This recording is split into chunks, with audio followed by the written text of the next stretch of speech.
तो बहुत डर लागत बा। हाँ रानी, हम सुने रही। हमार रिंकिया के पापा तक कहत रही कि हम जाके देखा। हम उनके रोक लिहिस। कौन जाने का बला हुई। फिर उसी रात फिर से 12 बजते ही वह हैंडपंप खुद से चलने लगा।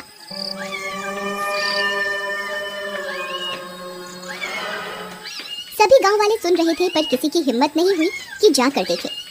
फिर सुबह होने पर, अरे मीना दीदी चला हो, हैंडपंपवा पर पानी भरे के, हमें अकेले जाते डर लागत बा। फिर वे दोनों हैंडपंप पर जाती हैं। वहां पहुंचकर उनकी आंख फटी की फटी रह जाती है।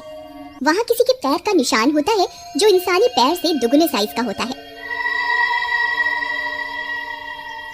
ई देखा हो रानी, हम कहत रहे ना कुछ गड़बड़ जरूर बा। ई देखा, भला किस इंसान के इतना बड़ पैर हुई। तभी वहां पिंकी आ जाती है। अरे दीदी क्या हुआ, आप दोनों इतनी परेशान क्यों हैं?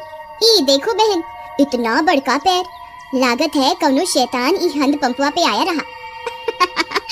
कम ऑन दीदी, कोई प्रैंक कर रहा होगा। हमारी सिटी में तो ऐसे बहुत करा जाता है। अरे आप शहर से आई रही पिंकी बहन, आप ये सब ना समझी। फिर रात होने पर हैंडपंप फिर खुद से चलने लगता है।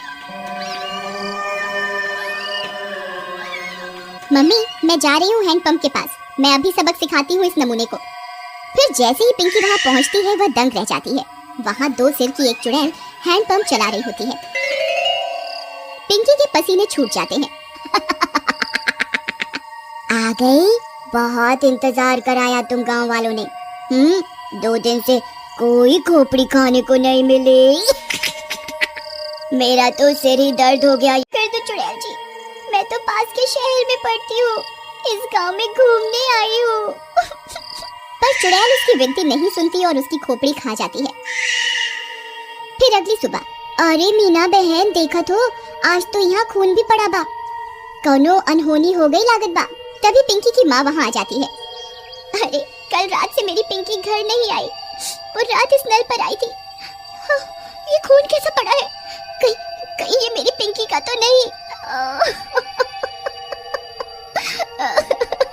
अरे भौजाई, हम उसे कल ही कह रहे कि ज्यादा लेक्चर का झाड़ो। लगता है उसके साथ कुछ गलत हुई गवा।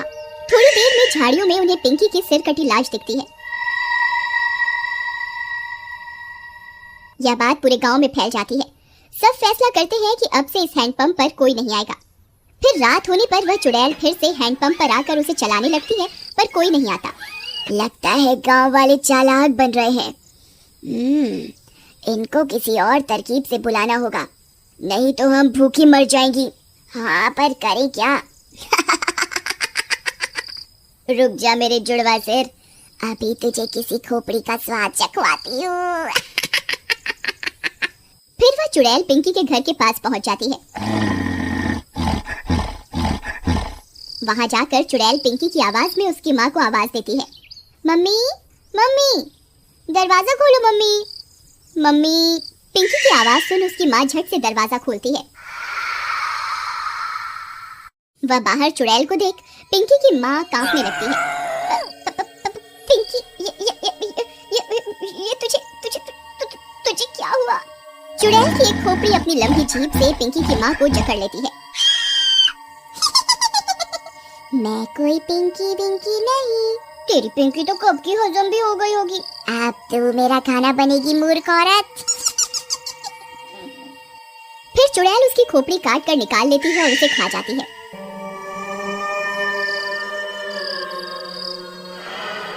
फिर सुबह होने पर पिंकी की माँ कहे तो हम का करब? अरे हमका कुछ ना होई, हम जात रहे वो हैंड पंपवा के आसपास सीसीटीवी कैमरा लगाई खातिर, हाँ, ताकि देख सके आखिर मामला का बा।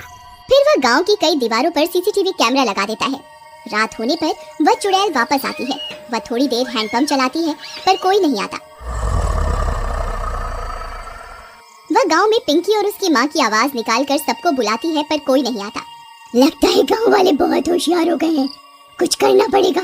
हाँ कुछ तरकीब सोचो, नहीं तो अगर हम 2 दिन भूखी रही तो मर जाएंगी। गांव वाले हैंडपंप से पानी नहीं भर रहे पर कुएं से तो भर रहे हैं। हम चलकर कुएं में बैठ जाती हैं। जैसे ही कोई आएगा तुम अपनी लंबी जीभ से उसे अंदर खींच लेना, फिर हम उसे खा जाएंगी। हाँ सही कहती हो। फिर वह चुड़ैल कुएं में जाकर छिप जाती है। सुबह होने पर। अरे सुबह सुबह कहाँ जावत बा? रात शैतानी शक्ति सारे गांव में घूम रही। अरे तू डरा ना हमार राजकुमारी, हमका कछु ना हुई। हाँ हम जा रहे सीसीटीवी कैमरा से रिकॉर्डिंग ले खातिर। हाँ अच्छा जावत ही हो तो मटका में पानी भरलावा कुआं से। फिर रानी का पति मटका लेकर निकल जाता है। अरे पहले रिकॉर्डिंग निकाला कि कुएं पे जावा? चलो पहले कुएं पे चलते हैं, नहीं तो वहाँ भीड़ हो जाए। फिर वह कुएं पर जाता है। जैसे ही वह कुएं में अपना घड़ा डालता है, चुड़ैल का सिर। कुछ देर में गांव वालों को उसकी सिर कटी लाश कुएं में दिखती है। इस बार और कोहराम मच जाता है। हम कहर अरे हम इकरा के कही रही ना जावा सुबह सुबह, पर ये हमारी एक न सुनी। हम तो लुट गईली, बर्बाद हो गईली। हे राम।